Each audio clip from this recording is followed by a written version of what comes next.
రేవంత్ రెడ్డి శుద్ధపూస లెక్క మాట్లాడుతున్నాడు. కొడంగల్లో సీఎం రేవంత్ రెడ్డి ఇల్లు కుంటలో ఉంది. సర్వే నెంబర్ 1138 రెడ్డికుంటలో సీఎం రేవంత్ రెడ్డి ఇల్లు ఉంది. అతడి తమ్ముడి ఇల్లు FTL లో ఉంది. ముందు మీ ఇండ్లు కూల్చుకోండి, తర్వాత పేద ప్రజల దగ్గరికి రండి. మీకు న్యాయం, పేద ప్రజలకి ఒక న్యాయమా అని తీవ్ర స్థాయిలో విరుచుకుపడ్డారు. ఆయన ఈ రేవంత్ రెడ్డి ఆయన ఏదో పెద్ద శుద్ధపూస లెక్క మాట్లాడుతుండు. కొడంగల్ల ఆయన కట్టుకున్న ఇల్లే చెప్పుకుంటలు ఉన్నది. రేవంత్ రెడ్డి నువ్వు కట్టుకున్న ఇల్లు రెడ్డి కుంటలో సర్వే నెంబర్ 1138లో నీ ఇల్లు ఉంది కదా. ఫస్ట్ నీ ఇల్లు కూడా కొట్టు. నీ ఇల్లే రెడ్డి కుంటలు ఉన్నది.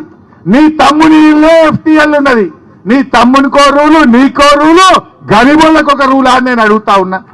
ఇదెక్క న్యాయం? మరిన్ని అప్డేట్స్ కోసం మా ఛానల్ని సబ్స్క్రైబ్ చేయండి.